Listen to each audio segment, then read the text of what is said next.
Okay, I'm going to install the glove box in my TR3, and I've got some lessons learned. I installed the glove box first. I started installing it first in here, and then realized there's no way to get the buffer bracket kit. Here's this piece, and this piece. I can see if I can get the camera in there. This piece right here, which installs. This piece is. I'm going to use the original, but there's a piece here that goes that you use to latch the. It goes like. That installs like that. Installs like this. There's no way to get those on once you have the glove box installed. You can't get to the threads in the back. So this has been actually kind of persnickety. Couple of things. One, the first thing I learned while trying to get the glove box in is the routing of this hose. This hose, I had it originally, I had it in front of the demister hose. I had the water heater hose in front of the demister hose, and it was getting in the way. The other thing is this wiring harness right here has to be behind. Here's the bracket that the glove box installs to, and it installs, I don't know if you can see it, but there's a slot in there. This support bracket here, there's a slot in the very back that I can't see with my camera. There's a slot right back here in the very back that this bracket goes onto, and there's a new one that you get in the kit. I'm going to reuse the old one, but this wiring harness has to be behind it, and then when you put the glove box in, you have to lift this up so the glove box can so this can slide all the way back. This has to be lifted up. So put these on first. These on first before you do anything. A couple of other things that I discovered is that the screw, there's a screw, a washer, and a nut that comes with the kit that goes with each of these pieces. You put the screw in, then you put the piece in, then the washer goes behind it. The washer will go behind it, and then the lock washer will go in this. The nuts supplied in the Roadster Factory kit are not 632 nuts. They're metric or something. I fought it, and I couldn't get it to go. Then tried it out apart, and that was what I did, and discovered it doesn't thread onto the screw. That was frustrating. The other thing is that once that's on there, there's no way you're going to be able to get back in there to tighten it up again. So I'm using some Loctite glue on the threads to lock it down. You might instead want to use lock nuts on there. I don't know. But so what other things can I say while I've got this on? Well, I'll do this in a second video. I'll talk about the actual glove box installation. But the big thing is put these on. Oh, one other thing is this rubber piece that goes in here. There's a rubber piece, and I've got the next one in my hot water. This has a little tail on it. You can see that tail, and the idea is that buffer goes through this hole, and then you pull on that tail from the back side, and it snaps into that hole. I had a booger of a time getting this one on, and so what I did was I boiled it for 5-7 minutes to soften it up some, put it on, and then pulled it, and even so I snapped the tail off. I did get it in there. I didn't want to, you could drill this hole out just a little bit more, but I didn't want to wreck the chrome finish, keep it from rusting at all. So that was a real booger. The other thing you might want to do is put that on before, even though it might get in the way of screwing that screw on, you might want to put that on before you install the whole thing, because it's a little persnickety to get at it here. So again, order installation, put these things on first before you install the glove box, and I'll do the glove box install in a little bit. Okay, I'm installing the glove box, and I've already installed the buffer bracket here, here, and here, as I showed you in the previous minute ago. Now I'm installing the glove box itself, and there is an order of installation here that makes it easier. So the first screw you should install is this one right up under here. And that is a booger to get on there. So a couple of things I discovered to get it lined up. The first thing I discovered was that, so you get the glove box fit in, and then you rotate it back and forth. You have to kind of rotate it in force and get it lined up. You'll see on the bracket here, the bracket here, there's a space cut out, and the bracket here, there's a space cut out, and that helps to line it. Second thing is make sure it's up tight all the way around up under here. Make sure it's up tight. And then the problem is holding this down and aligned to this bracket right here. Getting the screw hole lined up. It is a booger to do that by yourself. Maybe get a friend. I discovered how to do it though, and it's lined up right now, and I can just put that screw in there. What I did, and I'll give you the dimensions next time when I measure it. First off is I took a piece of wood and I wedged it here up on the carpet and wedged it to hold this up like this. And I found that this corner over here was the best way to keep it lined up. The second problem was this piece of cardboard right here would then pop way up, and I couldn't get it down in there. I have a piece of wood wedged up under there, which I'll show you, which I put up under flat like this and then turned it, and it pushes this down. With that, I've got it to line up. It just sits there, and I can just put the bolt in all day long, and so on. So that one goes first.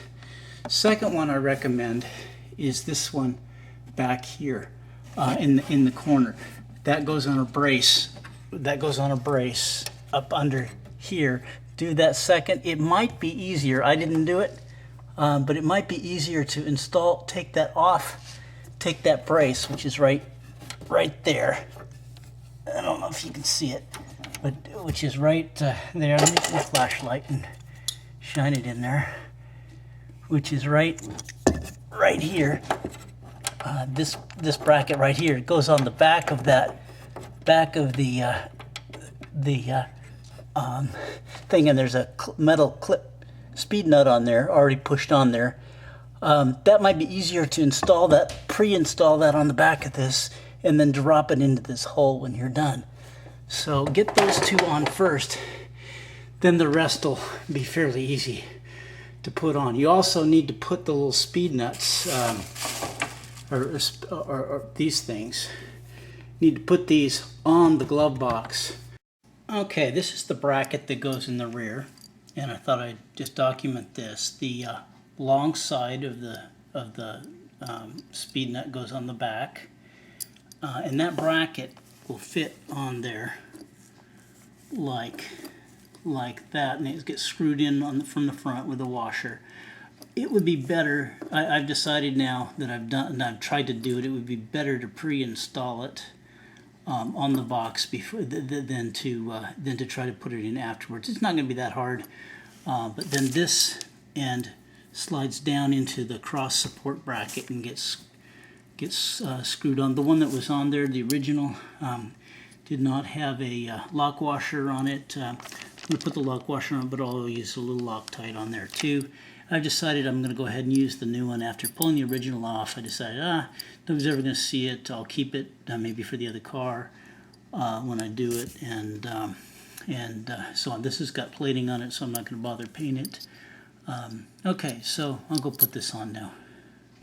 Okay, the glove box is basically in now. I have to put the door on, but I was right in the order of install. It really makes it easier if, when you're installing the glove box, you first install these two pieces. Install this rubber on before you install it in the car, and then the order of installation for the glove box should be install that bracket. The bracket that goes back here, just install it on first. It doesn't really matter. I was able to put it on there without too much trouble after the fact. But the one that you really want to install, this screw right here first. And I told you I had a piece of wood, and that piece of wood is about the width of 3 of my fingers. And I put that piece of wood up behind this, up under here, and put it there and turned it, and that forced this down.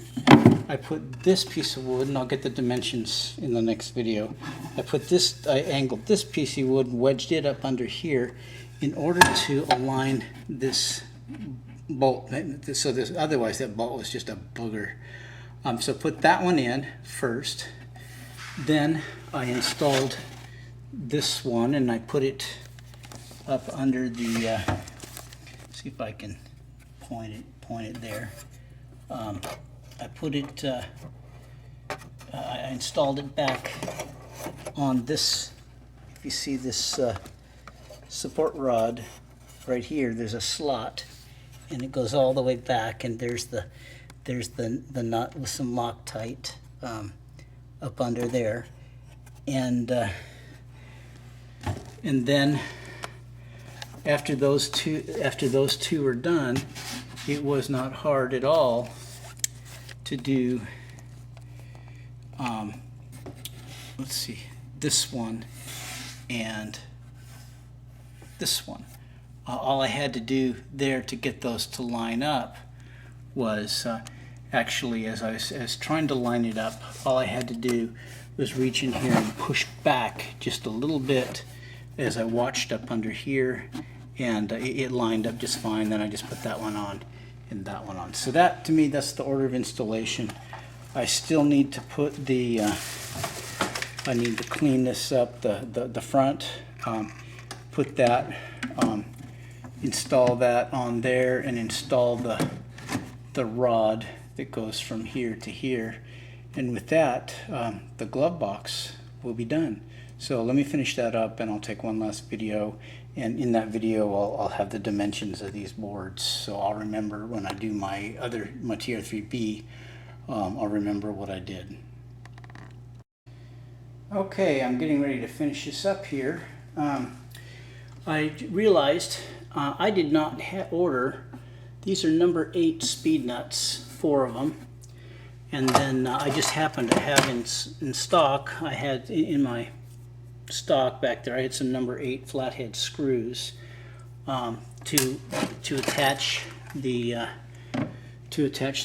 glove box on. I polished the inside with Simichrome polish. I found that works really well for aluminum. I had this on actually, and then I went to install the little rod, the rod that goes on here, and realized you can't put this on with that already installed. So I went ahead and took it off, cleaned it up.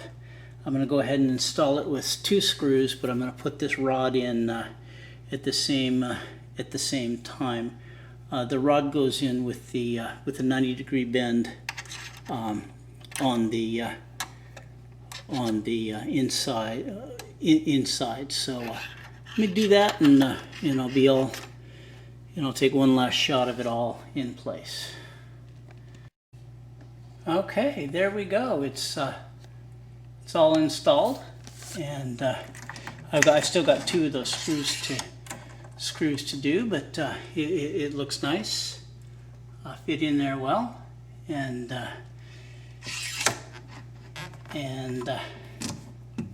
it's good to go.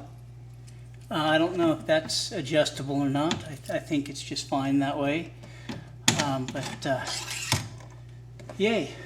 I'm glad that's done. Now if I can remember all that for when I do the other one, that'll be good.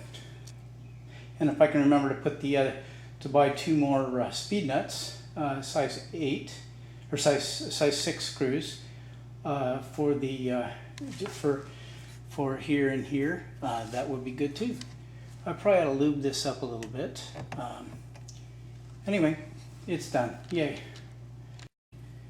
Okay, the last time I did this, I recorded that definitely this hook needs to go to the inside, and that one, the bar needs to point that way, but I installed it backwards when I had it last, and Then I went to close it, open it, and after a couple of times, then it got stuck and wouldn't close.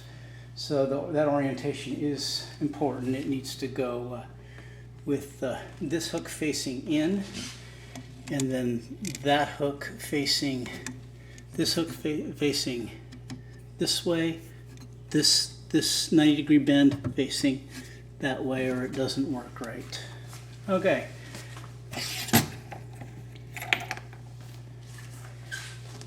Now it's done, and now the car looks complete. I have to get the carpet back in, but that was the last of the things I needed to do to make the interior look pretty much complete. The only other thing I really feel I need to do to make it look right is to install the cover for the hood sticks and eventually the top, but that looks wrong just having it sit like that. But once I get that on, driving down the road, and the carpet back in from having done the anti-rattle, the car will actually look complete and look right. So, okay.